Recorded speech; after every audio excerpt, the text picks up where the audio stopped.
somewhat from the Middle East. What does that mean, including for the large military base here? I feel good about where we are, but could we be better? Sure.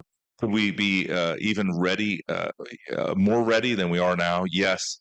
I've said this before. Russia is very reckless, and ultimately, you can't predict what they will do. The hybrid threats and activities have been, well documented, and so we just need to continue to get stronger and to make sure that we don't demonstrate an inch of weakness, because we're not weak. NATO is not only strong now, but as we continue to implement the 5% commitment from The Hague, I think we're going to be, really not only the strongest alliance in the history of the planet, but really a dramatic force to be reckoned with. We switch to Ukraine, and the previous session here was about Ukraine and what would take us towards a durable peace. We're close.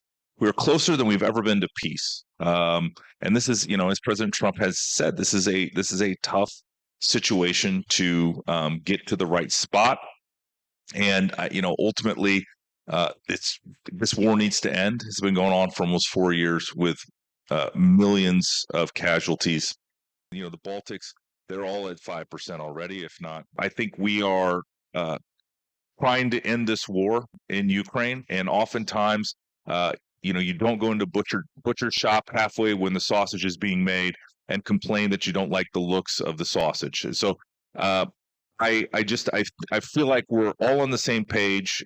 With Secretary Rubio involved in the process, I'm fairly confident that all perspectives will be considered. But at the same time, we need to find if there's a deal that can even be made. And I think it's been pretty clearly communicated that whatever was in the 28-point plan, that there are now 4 different streams. There's the NATO work, there's the EU work that have been separated out from the Russia-Ukraine peace process and the U.S.-Ukraine conversations, and those are all happening in real time. United States.